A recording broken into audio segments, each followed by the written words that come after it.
नमस्कार दोस्तों, जय हिंद जय भारत। मैं हूँ CL Saini, CD RK Saini B Ed classes में आप सभी का हार्दिक स्वागत है, अभिनंदन है। दोस्तों, हमारे इस चैनल के माध्यम से आपकी फरमाइश पर इकाई योजना निर्माण कार्यक्रम चलाया जा रहा है।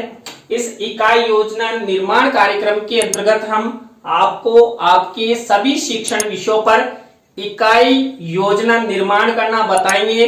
दोस्तों, आज की लाइव क्लास के अंतर्गत हम सामाजिक विज्ञान विषय के अंतर्गत इकाई योजना का निर्माण करना आपको बता रहे हैं और ये हमारे पहले नंबर की इकाई योजना है। दोस्तों, यहाँ पर हमारी मुख्य इकाई का नाम रहेगा हमारा परिवार। इस हमारा परिवार मुख्य इकाई पर हम उप इकाइयों का निर्माण कर किस तरह है यहाँ पर यूनिट प्लान बनाते हैं। तो आप सब बने रहें हमारे साथ, हमारे इस चैनल के साथ। और दोस्तों, यदि आप हमारे इस चैनल पर पहली बार आए हैं तो हमारे चैनल को सब्सक्राइब करें और पास ही बने बेल आइकन को जरूर दबावें। दोस्तों, यहाँ पर दोस्तों हम यूनिट प्लान कैसे बनाते हैं, क्योंकि फुल लेसन प्लान तो हमसे इजी वे में बन जाता है, लेकिन यूनिट प्लान बनाने में बहुत दिक्कत आती है। क्यों? क्योंकि यहाँ पर फुल लेसन प्लान का शॉर्ट रूप होता है जिससे हमें समझ में नहीं आता है। तो यहाँ पर जो फुल लेसन प्लान बनाया जाता है उसका हर तरीके से शॉर्ट कर दिया जाता है और यूनिट प्लान बना दिया जाता है। दोस्तों, यहाँ पर जब सोशल साइंस में हम ये यूनिट प्लान का निर्माण करते हैं तो सबसे पहले दोस्तों यहाँ पर वही शामपट पूर्ति की तरह ये शामपट पूर्ति लिखते हैं। सबसे ऊपर लिखी हुई रहती है, आपकी जो दैनिक यूनिट प्लान डायरी होती है उसमें ये सब लिखा रहता है। ऊपर उप इकाइयों का नाम रहता है। तो दोस्तों, यहाँ पर हम जो हमारा परिवार इस मुख्य इकाई पर 3 उप इकाइयों का निर्माण करेंगे। तो पहली इकाई रहेगी हमारा परिवार, दूसरा एकल परिवार और थर्ड नंबर की संयुक्त परिवार। अब देखिए यहाँ पर विशेष दोस्तों कि हम जब यूनिट प्लान का निर्माण करते हैं तो हमारा जो यूनिट प्लान है ये ऊपर की ओर से नीचे नहीं चलता है, ये हमारा इधर से इधर की ओर चलता है। और आप अपनी अपनी जो भी आपको डायरिया आपके महाविद्यालय द्वारा प्रदान की गई है तो वहां इस तरह के कॉलम बने हुए होंगे और कई महाविद्यालय वालों द्वारा ये थोड़ा सा अलग तरह का फॉर्मेट भी प्रदान किया गया होगा, लेकिन आपको कंफ्यूजन नहीं होना है। केवल ज्यादातर कॉमन रूप में जो ऊपर इस तरह की लैंग्वेज यानी फॉर्मेट है ये सामान्यतः एक जैसा ही होता है। तो सबसे पहला फॉर्मेट रहता है, कॉलम होता है विषय वस्तु विश्लेषण का। देखिए विषय वस्तु विश्लेषण, तो यहाँ पर देखिए हम जो 3 तरह की विषय वस्तु ले सकते हैं यानी 3 उपायों से रिलेटेड। तो केवल विषय वस्तु नहीं लेना, आपको लिख देना है।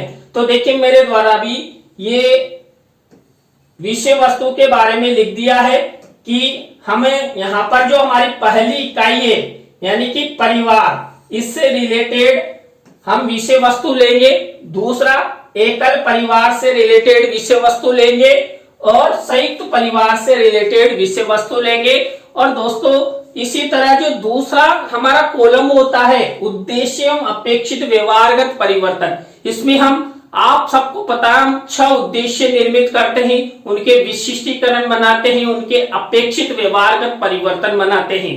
तो दोस्तों यहाँ पर देखिए ये पहला ज्ञान, दूसरा अवबोध, थर्ड नंबर का ज्ञान उपयोग, इस तरह हम 6 उद्देश्य बनाते हैं। तो यहाँ पर देखिए मैंने विशिष्टीकरण और अपेक्षित व्यवहारगत परिवर्तन का केवल एक ही बिंदु रख दिया है। मैंने आपको शुरू में ही बता दिया यूनिट प्लान में हम शॉर्ट रूप अपनाते हैं। तो इस तरह हम केवल एक उद्देश्य का एक विशिष्टीकरण और अपेक्षित व्यवहारगत परिवर्तन एक में ही बनाकर इस तरह मेंशन करते हैं। तो ये 3 उद्देश्य से रिलेटेड कंप्लीट हुए। तो 4th 5th अभी मैं बता दूंगा। इसी तरह थर्ड नंबर का जो हमारा कॉलम होता है यानी उप इकाई व शिक्षण बिंदु, देखिए हम टीचिंग पॉइंट के अंतर्गत सबसे पहला प्रस्तावना लेते हैं, उद्देश्य कथन और पाठ प्रस्तुतिकरण। दोस्तों पाठ प्रस्तुतिकरण में ही हम तीनों उप इकाइयों के बारे में अध्ययन करेंगे।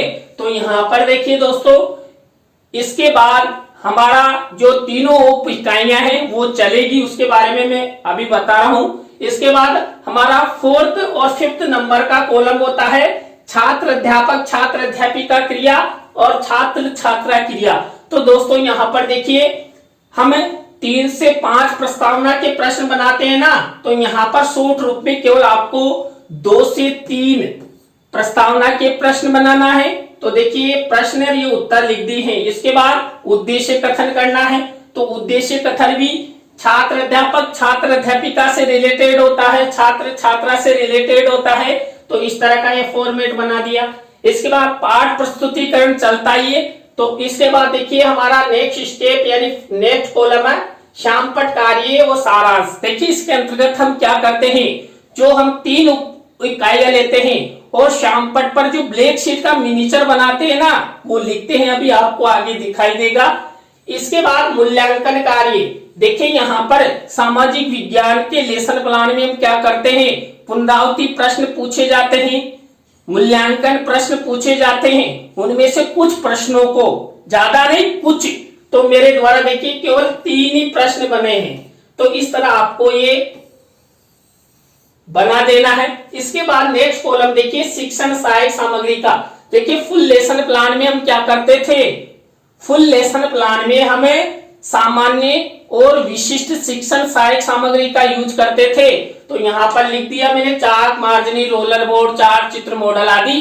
इसके बाद गृह कार्य। देखिए गृह कार्य की जो स्टेप होती है, इसके अंतर्गत हम क्या करते हैं, वही छात्र छात्राओं को ब्लैक शीट का निर्माण कर होमवर्क का क्वेश्चंस देते हैं। तो इस तरह की लैंग्वेज लिख देते हैं।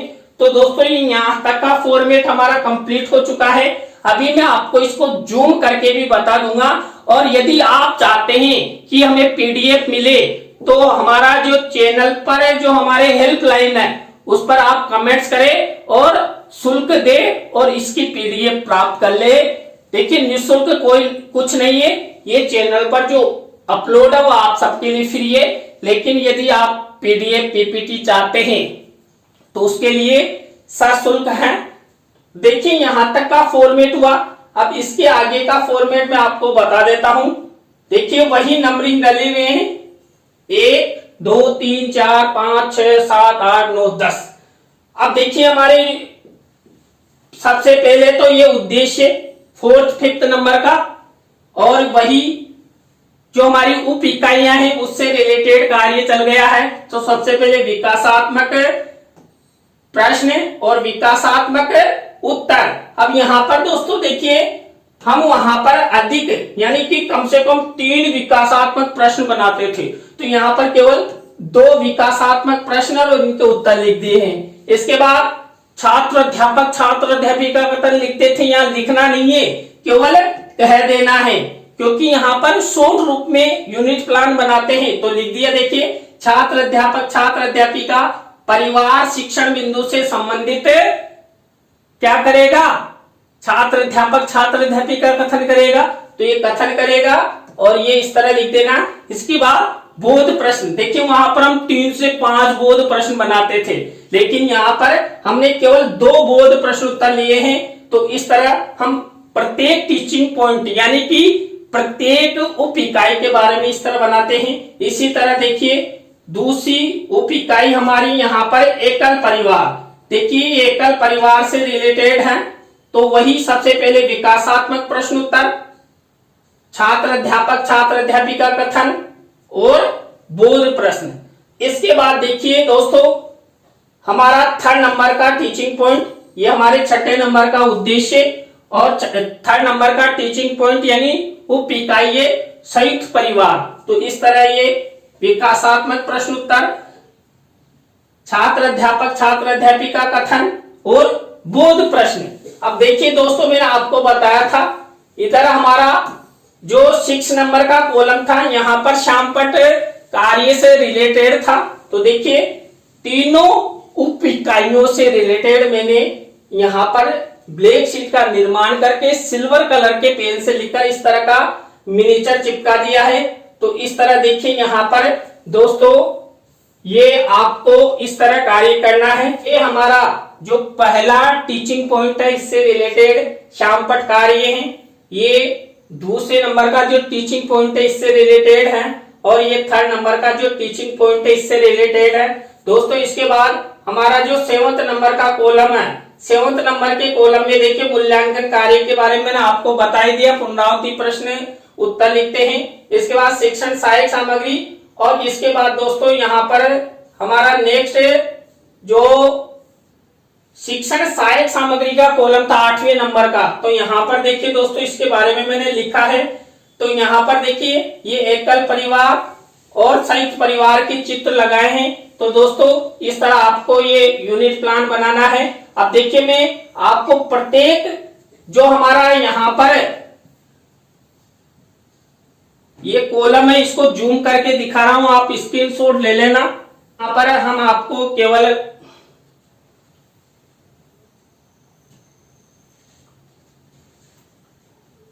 अब यहाँ पर आप स्क्रीनशॉट ले लीजिए। सबसे पहले देखिए केवल 5 कॉलम का आपको स्क्रीनशॉट इसके लेना है। इस तरह जूम करके आपको दिखाई भी देगा। तो ये यहां से चल रहा 5 नंबर तक के कॉलम, ये आप स्क्रीनशॉट लेते जाइए। इसके बाद देखिए ये हमारे यहां तक कंप्लीट हो गए। इसके बाद हमारे इधर के 6 से और आगे के कॉलम आपको दिखा देते हैं। देखिए 6 से 9 तक के भी हम जूम करते हैं। ये 6 से 10 तक के ये जूम हो चुके हैं, आप स्क्रीनशॉट ले लीजिए। 6, 7, 8, 9, 10 तो इस तरह आप यूनिट प्लान बना सकते हैं दोस्तों।